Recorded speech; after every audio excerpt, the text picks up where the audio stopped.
نہیں تھا نا کہ جیسے آج کل کھاتے پیتے لوگوں کے ہر ایک کے گھر میں بیٹھ کے الگ موجود ہوتی ہیں، مردانے ہیں، وہاں آ کے لوگ بیٹھتے ہیں، کوئی بات چیت کرنی ہو تو دوستوں کی وہ ہم نشینی بس یہی تھا کہ جہاں بیٹھے چار گلی میں کسی جگہ بیٹھ گئے لوگ اپنی گپ شپ لگانے کے لیے، اعتبار خیالات کسی بات پر کرنے کے لیے۔ تو پھر میں عرض کیا یا رسول اللہ ہمارے لیے یہ تو اب مشکل ہے کہ ہم دو چار آدمی جب بیٹھتے ہیں تو پھر کہاں بیٹھیں، ہمارے لیے تو وہی ہے بیٹھک، گلیاں ہی ہیں نا، وہاں بیٹھتے ہیں۔ تو فرمایا کہ فَإِذَا بَيْتُم مِّنَ الْمَجْلِسِ، کہ اگر تمہارے لیے بیٹھنا وہاں مجبوری ہے تو ہو تو طریقہ حق ہو، تو پھر راستے کا حق جو ہے وہ ادا کرو۔ اب دیکھیے بظاہر آدمی یہ سوچتا ہے کہ راستہ تو راستہ، اس کا کیا حق ادا کرنا ہے، وہ کوئی جاندار چیز ہے، اس کو کھلانا پلانا ہے یا پہنانا ہے یا اس کی کوئی ضرورت پڑ رہی ہے، نہیں، یہ اسلامی تہذیب ہے کہ یہاں راستے کا بھی حق ہے۔ کیا راستے کا حق ہے؟ قالوا وما حق الطریق، انہوں نے عرض کیا یا رسول اللہ راستے کا کیا حق ہے؟ فرمایا راستے کا حق یہ ہے کہ جب تم وہاں بیٹھو تو پھر لوگ وہاں سے گزریں گے، لوگ اس میں عورتیں بھی ہوں گی، مرد بھی ہوں گے، تمہارا کام یہ ہے کہ تم ہر گزرنے والی عورت کو اپنی اس کی آنکھیں پھاڑ کے نہ دیکھو، بلکہ نگاہیں نیچی کر کے بیٹھو، کسی کو یہ معلوم نہ ہو، تمہیں یہ معلوم نہ کہ یہاں سے کوئی عورت گزر رہی ہے یا کوئی مرد گزر رہا ہے، آنکھیں نیچی کر، پہلی بات۔ تاکہ کوئی عورت، کوئی بچی، کوئی خاتون اس کا یہ نہ ہو کہ یہ بیٹھے ہیں پتہ نہیں کیا کر رہے ہیں، ہماری طرف دیکھ رہے ہیں، ان کو اسی سمٹاتی ہوئی انہیں پریشانی کے باعث ہو، نہیں، وہ تمہیں پتہ ہی نہ چلے کہ یہاں کوئی بیٹھا ہے، یعنی غض البصر، نیچی نگاہیں کر کے بیٹھو، کف الاذی، اور اذیت کو روکو، یعنی تمہاری وجہ سے کسی کو کوئی تکلیف نہ پہنچے، کوئی راہ چلنے والے ہیں ان کے لیے راستہ چھوڑو، اور کوئی چیز جو ہے تمہاری وجہ سے کوئی رکاوٹ ان کی ٹریفک میں، ان کے چلنے پھرنے میں تمہاری وجہ سے کچھ نہ ہو، اور اسی طرح سے تمہاری وجہ سے تم وہاں کوئی ایسا چیز نہ کرو جیسے کہ یہاں ہم لوگ مجلس میں بیٹھتے ہیں حقہ پینا شروع کر دیتے ہیں، یا اور اس طرح کی کوئی چیز کھیلنا شروع کر دیتے ہیں، کھیل جس سے کہ چلنے والے ڈسٹرب ہوتے ہیں، تو ایسا کوئی کام نہ کرو جس سے وہاں راستہ چلنے والوں کو یا آس پاس جو گھر ہیں ان کو تمہاری وجہ سے، تمہارے قہقہوں کی وجہ سے یا تمہاری جو گپیں ہیں ان کی بے ہنگام ہونے کی وجہ سے ان کو تکلیف پہنچے۔ دوسرا حق یہ ہے۔ پھر کیا حق ہے؟ فرمایا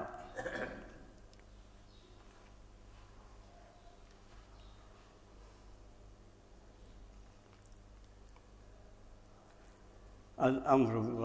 بالمعروف والنہی عن المنکر، اور نیکی کا حکم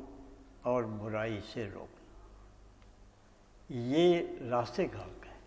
یعنی راستے میں لوگ ظاہر ہے کہ اس لیے تو نہیں بیٹھتے ہیں، یہ اوپر اتر گیا،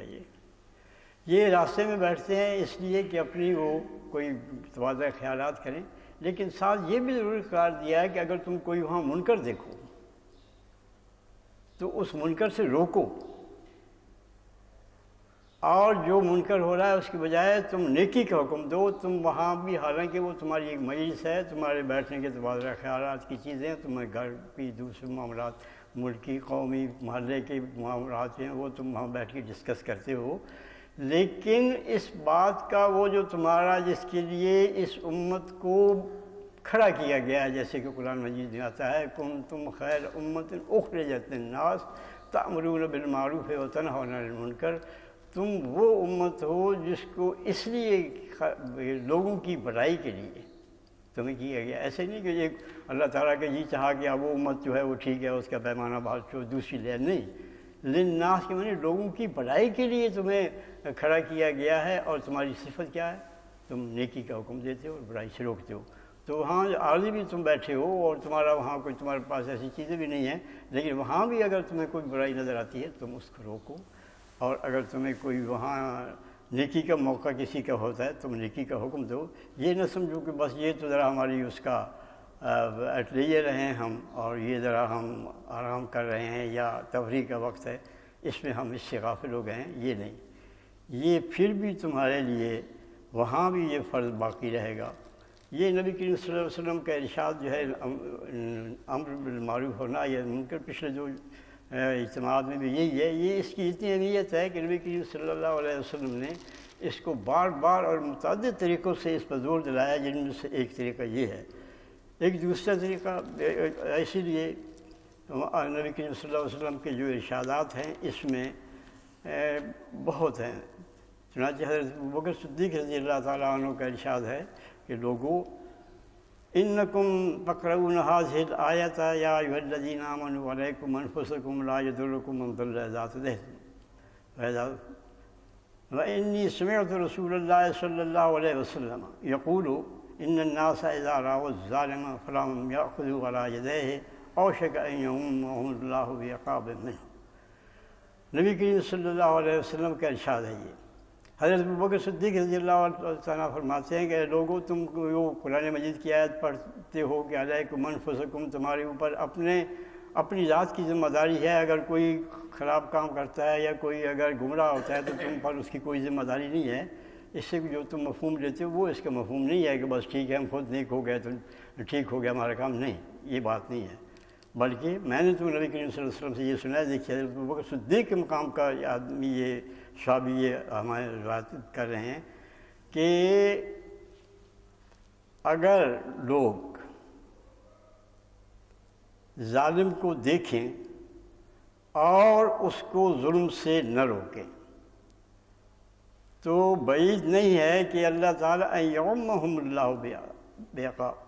کہ اللہ تعالیٰ ان پر ایسا عذاب بھیجے جو ہر ایک کے لیے عام ہو، اس میں نہ شریف بچے، نہ خبیث بچے، نہ نیک بچے، نہ ظالم بچے، وہ سب کو لے کے بہا کے لے جائے اپنی اس سے۔ تو یہ نیکی کا حکم اور برائی سے روکنا جو ہے، اس پر ہی کسی معاشرے کی اسلامی معاشرہ رہنے کا دار و مدار ہے، اور اللہ تعالیٰ کے انعامات کا مستحق بھی اسی وقت تک رہے گا جب تک وہ اس فریضے کو سر انجام دے گا۔ اگر ظالم ظلم کرتا ہے، اس کے سوا کوئی آواز نہیں اٹھتی ہے، اس کے خلاف کوئی تحریک نہیں ہوتی ہے، اور انصاف کو قائم کرنے کے لیے کوئی جد و جہد نہیں ہوتی ہے، تو پھر یہ سمجھو کہ یہ خاموشی جو ہے اس کے معنی یہ ہیں کہ اللہ تعالیٰ کے عذاب کو دعوت دی جا رہی ہے۔ ایک دوسری حدیث میں نبی کریم صلی اللہ علیہ وسلم نے فرمایا یہی بات کہ تم امر بالمعروف کرو گے اور برائی سے روکو گے، ورنہ اگر تم نے یہ نہیں کیا تو پھر اس کا نتیجہ کیا ہوگا؟ یہ فرمایا کہ پھر تمہیں عذاب آئے گا، تم عذاب میں گرفتار کر لیے جاؤ گے۔ اس پر مزید فرمایا کہ ثم تدعونہ فلا یستجاب لکم، تم دعا کرو گے لیکن تمہاری دعائیں مقبول نہیں ہوں گی۔ اب اس سے زیادہ کیا تھا؟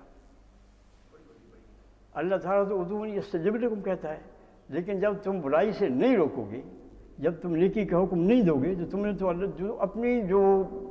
وجود استحقاق ہی ختم کر دیا خیر امت ہونے کا۔ اب تمہارا عذاب نہیں آیا تو کیا کرے؟ اب تمہاری کیوں مقبول ہوگی؟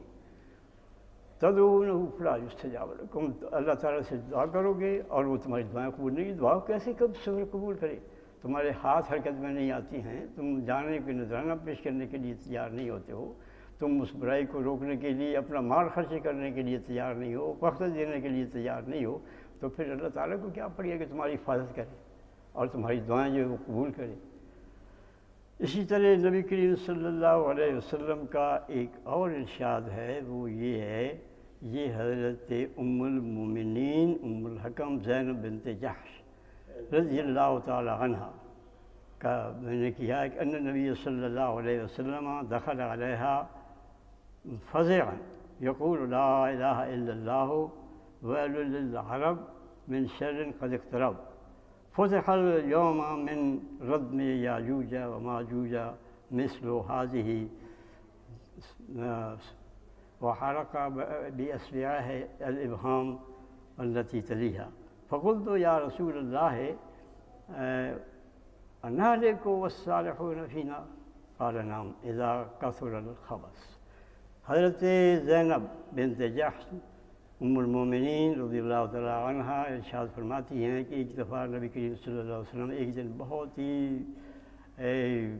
خوف کی حالت میں تشریف لائے اور فرمانے لگے لا الہ الا اللہ، اللہ تعالیٰ کے سوا کوئی الہ نہیں، عرب کے لیے بربادی ہے جو کہ اس شر سے کی وجہ سے جو کہ ان کے بالکل قریب آ چکا ہے۔ آج کے دن یاجوج ماجوج کی صد میں سے اتنی صحیح سوراخ جو ہے وہ ہو گیا ہے. مطلب یہ ہے کہ وہ ایک فتنہ جو ہے، ایک شر جو ہے جو بند تھا اب تک، اس طرح کی اس سوراخ ہو گیا اس دیوار میں، اور اب یہ سوراخ جو ہے یہ بڑھے گا، یہ کٹے گا نہیں. تو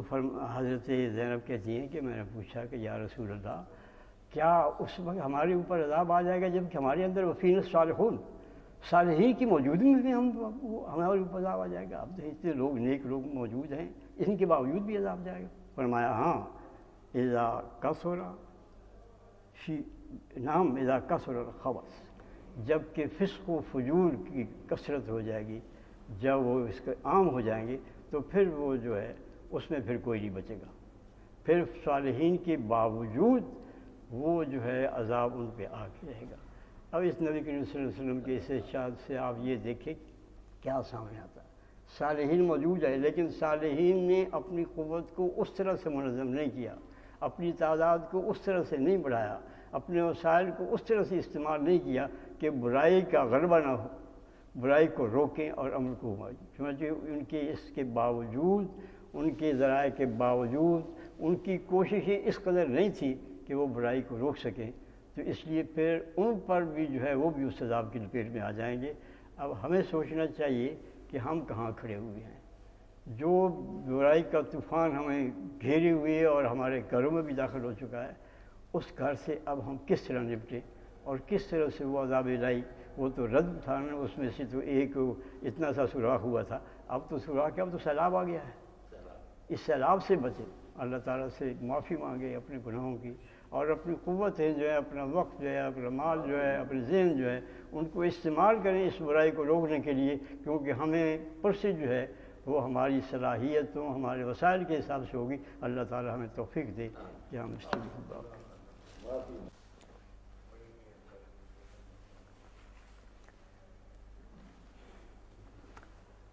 اعوذ باللہ من الشیطان الرجیم،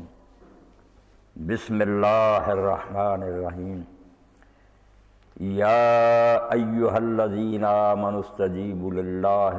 وللرسول اذا دعاکم لما یحییکم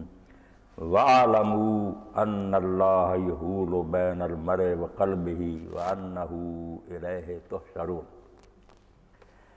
سورۃ الانفال کی آیت میں نے تلاوت کی ہے. ارشاد باری تعالیٰ ہے کہ اے لوگو جو ایمان کے مدعی ہو، جو کہتے ہو کہ ہم نے دین کو مانا ہے، اللہ کی بات مانو اور اس کے رسول کی مانو. جب رسول تمہیں ایسی چیز کی دعوت دیتا ہے جو تمہیں زندگی بخشتی ہے، اور خوب اچھی طرح سن لو کہ اللہ تعالیٰ بندے اور اس کے دل کے درمیان حائل ہو جاتا ہے. اور یہ بھی اچھی طرح ذہن میں رکھو کہ ایک دن صرف تم نے اس کی عدالت میں حاضر ہونا، وہاں تمہیں اکٹھا کیا جائے گا. اس دنیا میں انسان کی سب سے بڑی دریافت اور سب سے بڑا سرمایہ جو کسی کو اللہ تعالیٰ نصیب کر دے وہ ایمان ہے. ایمان کی دولت سے جو شخص محروم ہے نا، زمین و آسمان کے خزانوں کا بھی مالک بن جائے، قارون بن جائے، فرعون، اس سے زیادہ خسارے میں اور گھاٹے میں کوئی نہیں ہے. ختم ہو جانے والی ہے یہ چیز، یہیں چھوڑ جائیں گے، کوئی ساتھ نہیں لے جائے گا. اور سب نے چھوڑی ہے، لوگ جانتے ہیں، ان کی قبروں تک کا کہیں پتہ نہیں کہاں وہ چلے گئے. تو یہ مردار دنیا جو ایک سے ہوتی دوسرے کے پاس آتی ہے، جو اس کے پیچھے لگے رہے انہوں نے بہت خسارے کا سودا کیا. اور جن لوگوں نے ایمان حاصل کر لیا وہ کنگال مرے، دکھی مرے، اس دنیا میں بڑی حالت میں جی رہے،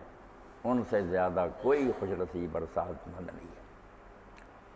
تاریخ میں یہ واقعہ ہے، سید ابوالحسن علی ندوی رحمۃ اللہ علیہ فرماتے ہیں کہ یہ تاتاری لوگ جو تھے، جو حکیم صاحب نے فرمایا نا، اللہ کے رسول علیہ السلام نے فرمایا تھا حضرت زینب کو کہ جو دیوار تھی یاجوج ماجوج کی، اس میں اتنا سوراخ ہو گیا اور عرب کے لیے شر قریب آ گیا. وہ قریب 600-700 سال بعد آیا، پھر تاتاری آ گئے، چنگیز خان اور اس کی اولاد ہلاک ہوا. کس طرح مسلمانوں کو برباد کیا. ایسا وقت آ گیا کہ شیخ سعدی رحمۃ اللہ علیہ جیسے روئے، چیخے کہ اگر اے رسول اللہ آپ نے قیامت کے دن اٹھنا ہے، اے محمد گر براری سر، قیامت کے دن قبر سے سر نکالنا ہے، سر برارو قیامت درمیان خلق، تو ہاں یار قیامت تو دیکھ لے کہ امت پر آئی ہوئی، سروں کے مینار بن رہے تھے، شہروں کو آگ لگائی جا رہی تھی، دریا جو خون کے بہہ رہے تھے، تاتاریوں نے بالکل یہی تہیا کر لیا تھا کہ مسلمان نام کی امت کو نہیں چھوڑ۔ تو انہیں کا شہزادہ تھا جو بعد میں ولی عہد بننے والا تھا، پابندی تھی کہ کوئی مسلمان سامنے نہ آئے، اگر میں باہر نکلوں نا میں ان کی شکل نہیں دیکھنا چاہتا۔ تو شکار کے لیے وہ شکار گاہ کو گیا، پہرا ہوتا تھا کہ کوئی مسلمان نہ یہاں آ جائے نظر شہزادے کو، مگر اللہ کو جو منظور تھا کہ ایک آدمی، بس سپاہیوں کی غفلت کی وجہ سے یہ اللہ کی مشیت تھی، شکار گاہ میں آ گیا۔ اب شہزادہ گھوڑے پر سوار شکار کے پیچھے جا رہا تھا، تو اس نے جب شکل دیکھی، داڑھی اور دوسرے، پہچان لیا کہ مسلمان ہے، تو اس نے گھوڑا روکا اور اس کی آنکھوں سے آگ برس رہی تھی۔ اس نے کہا کون ہو تم؟ اس نے کہا میں انسان ہی ہوں، ایرانی ہوں، جمال الدین میرا نام ہے، کون ہے مسلمان؟ تو اس نے یہ کلمہ کہا اس شہزادے نے، جس کو بعد میں اسلام نصیب ہوا، کہ تم بہتر ہو یا میرا یہ کتا بہتر ہے، یعنی اس کی نگاہ میں مسلمان کتے سے ہی بدتر ہے۔ تو بزرگ نے برا نہیں منایا، دل سے ہی بات کہی، بڑے دردناک پیرایا میں کہ اگر میں ایمان لے کر دنیا سے چلا گیا تو اس کتے سے بہتر ہوں، ورنہ کتے سے ہی برا ہوں۔ اب اس فکرہ سے وہ نہ چونک اٹھا، اس نے کہا ایمان کیا؟ وہاں موقع ملا تھوڑی سی بات بتانے کا کہ انسان کوئی چار پایا نہیں میز کے کھانے پینے کے لیے آیا، مر جائے اور مٹی میں مل جائے۔ اللہ نے اس کو عقل و شعور کی نعمت بخشی ہے، بصیرت دی ہے، اس لیے انسان تو وہ ہے جو صحیح بات سوچے اور حق کو قبول کرے۔ تھوڑی بہت باتیں ہوئیں۔ اب اس نے کہا کہ میرا تیرا وعدہ، اب میں نہیں کچھ بھی کر سکتا، میں ہوں بیٹا، امت باپ کی ہے، ساری دنیا خلاف ہے، جب تم سنو نا کہ میں برسر اقتدار آ گیا ہوں تو مجھے ملنے کے لیے ضرور آنا، یہ وعدہ ہوگا۔ وہ درویش چلا گیا۔ اب یہ جب حکمران ہوا تو اس سے پہلے اس کی موت ہو گئی، تو اس نے اپنے شاگرد سے کہا، شیخ جمال الدین نے، کہ یار میرا یہ وعدہ اس کے ساتھ تھا، مگر میں تو مر رہا ہوں، تم ضرور اس کو ملنے کے لیے۔ اب کچھ سختی جو تھی اس میں نرمی ہو گئی، تو وہ گیا، مگر کون دربار میں جانے دیتا تھا؟ اس نے محل کے ساتھ ہی نا اپنا جان نماز وہ بچا لی اور بس وہاں نماز پڑھتا، اذان کہہ لیتا۔ تو ایک دن شہزادہ صبح کے وقت ذرا جاگ گیا تھا جلدی، اس نے آواز سنی تو دربانوں سے بلا کر پوچھا کہ کیا آواز ہے؟ کہ انہوں نے کہا ایک مسافر آیا ہوا کئی دن سے، وہ یہاں ٹھہرا ہوا، کہا پیش کرو۔ جب وہ تنہائی میں ملا تو اس نے یاد دلایا کہ اس طرح آپ کی ملاقات شکارگاہ میں ایک آدمی سے ہوئی تھی، میں ہوں ان کا شاگرد، وہ تو فوت ہو گئے، میرے ذمہ انہوں نے لگا دیا۔ اس نے کہا ٹھیک ہے۔ ابھی جو اس کے تو عمراء وزراء ان کو بلایا اس نے علیحدہ، اس نے کہا یار میں دیر ہوئی اندر سے مسلمان ہو چکا ہوں، مگر اظہار نہیں کر سکا، تم بتاؤ ساتھ دیتے ہوئے۔ ان میں سے کئی نے کہا کہ ہم تو در پردہ کتنی مدت سے نمازیں بادشاہ پڑھ رہے ہیں، کہہ نہیں سکے، خفیہ نمازیں پڑھتے۔ تو شکر ہے کہ آپ نے اسلام کو، یعنی یہاں ہے یورش تاتار کے افسانہ، پاسبان مل گئے کعبے کو سنوکھانا، جو برباد کرنے کے لیے اٹھے نا، انہوں نے پھر اسلام کا جھنڈا اٹھا لیا اور اتنی دین کی خدمت کی اور لوگوں سے کتابیں ہمارے علماء فقہاء سے لکھوائیں، حیرت ہوتی کہ اللہ کام۔ تو ایمان کی بات ہے کہ ایمان اگر نہیں تو کتے سے بدتر ہے، کتا تو مر جائے گا، ختم ہو جائے گا، یہ تو جہنم کا ایندھن بنے گا، اور ایمان ہے تو پھر حقیقی زندگی ہے۔ تو اللہ کہتا ہے یا ایھا الذین آمنوا، اے لوگو جنہیں یہ دولت نصیب ہو گئی ہے، جو خوش قسمتی سے مسلمان پیدا ہوئے یا بعد میں اسلام قبول کر لیا، تم مومن کہلاتے ہو۔ تو اب عقیدہ تو ٹھیک ہو گیا کہ تم نے اللہ کو مان لیا، رسول کو مان لیا، آخرت، مگر اسی پر اگر اکتفا نہیں کرے، بس کر دے، بس میں اللہ رسول کو مانے، جب جیسے اب ساری امت اسی پر نازاں، یہی فخر ہے۔ اور کتنے لوگ یہ سوال بھی کرتے ہیں کہ مولانا ہم کتنے گئے گزرے اللہ رسول کو ماننے والے ہیں، وہ کافر ہیں، منکر ہیں، وہ کامیاب ہو رہے ہیں، ان کو غلبہ، ہم ہر جگہ مر رہے ہیں، اللہ کیوں ہماری محنت نہیں کرتے؟ حالانکہ اس اصول کو یہ بھول گیا جو قرآن نے بتایا کہ جو اللہ کا نہیں بنتا نا، اللہ اس کتے کو چھوڑ دیتا، اس کو ڈھیل دے دیتا ہے، وہ اس دنیا میں کر لے، آخرت میں نہیں پتا۔ مگر جو اللہ کے کہلائیں ہیں کوئی لڑکا اگر حرام زدی کرتا پھرے اتنا مجھے اس کے بارے میں فکر مند ہونے کی ضرورت نہیں، میرا ہی بچہ کرے، ہر کوئی کہے مولوی صاحب آپ کا بیٹا کر رہا ہے تو مجھے پھر ناراض